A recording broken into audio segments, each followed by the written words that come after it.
The 1-3-1 rule is extremely powerful.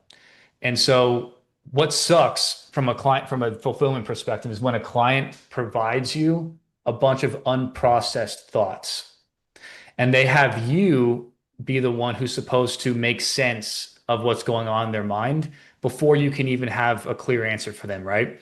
That's a black hole. And that also, this is another key thing as well.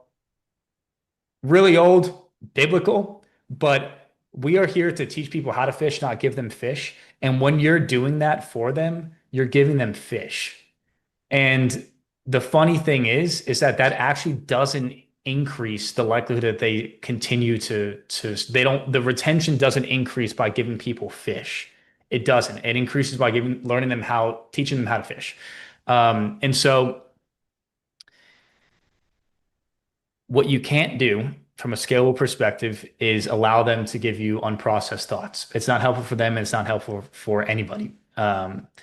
So the 1-3-1 rule, which states one problem, three potential solutions, the one solution that you think is best and why, and then my augmentation to it, what is getting in the way of you implementing this solution and why. So let's say a client has a challenge. Alex? So basically what you're saying is client comes to you and goes, I don't know, all this stuff is like getting in the way. And you say, great, cool. Can you tell me, I want you to clearly define the problem.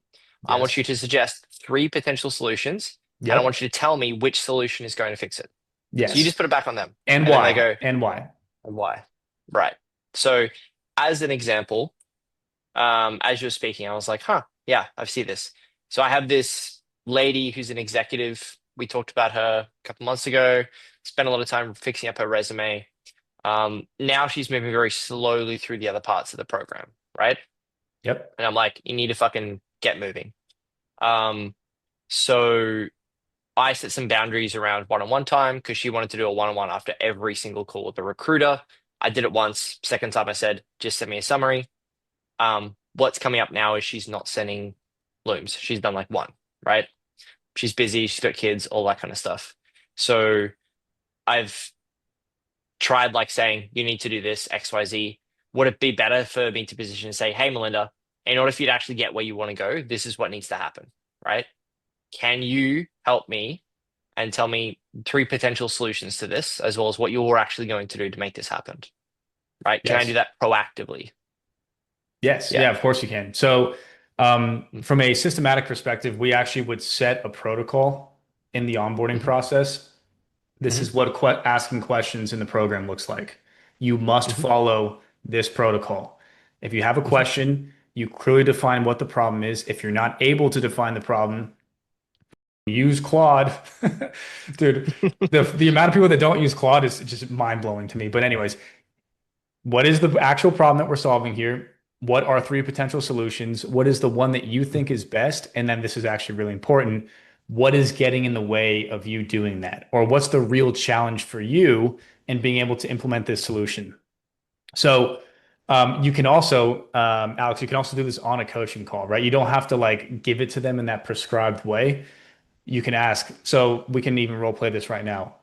So, okay, so Alex, what is, of all the stuff that you've just said, like, how would you clearly articulate what the problem is? I have a client who is not doing the things that she needs to do in order to move the needle. Okay, so the problem is that the client's not doing what they're supposed to do. Correct. Have you thought about anything that might be able to get them to do that?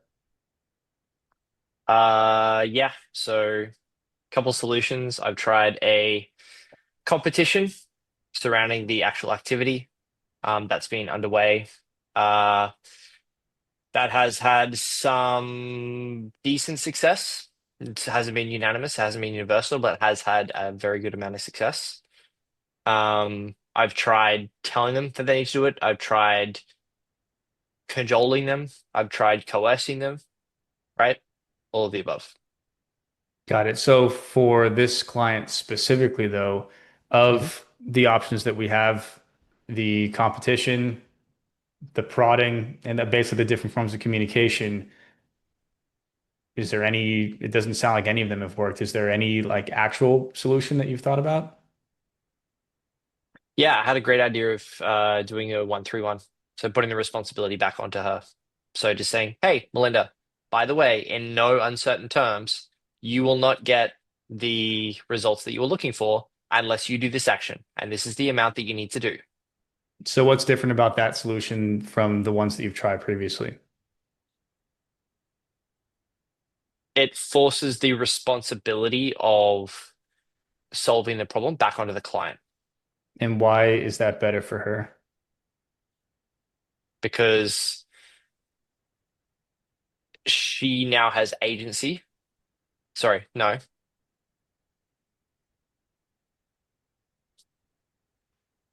It's better for her because she's forced to confront what she has to do in And a that's what responsible systematized, people do, logical way. right?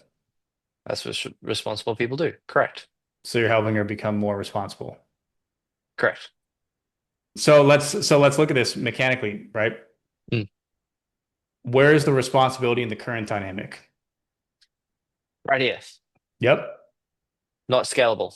not It's not scalable. working. And is it even It's your not working. responsibility in the first place to solve her problem? I thought it was, but it isn't. It's not. It's to Is help it her even solve her own technically problem. possible for you to do that for her? No, I can't do it for her. I can't film the video. She's got to do it. Right. You see? So you see how that whole structure works, right? It's like just imagine what that would do. Let's go back to it. Principles. We're teaching people how to fish, right? They're most of the time coming to us with unprocessed thoughts. Mhm. That process right there, automatically, by the nature of them just going through the process, gets them like 80 to 90% of the way there. And keep in mind, of course, the coaching habit, just the most essential coaching book there ever was.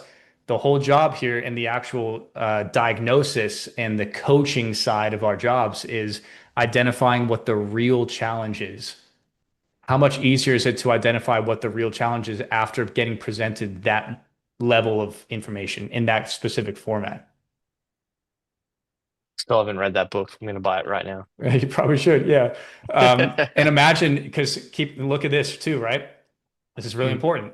Time and money. Time is the bottleneck. mhm, One-on-one calls are the biggest sink of your time. mhm. And remember what we were able to do with we were able to offer 5 one-on-one calls with 6,000 clients. They have 100,000 now. How? Of course, it's the milestone-based call system. But Mhm. what systematically happened before they got on the call?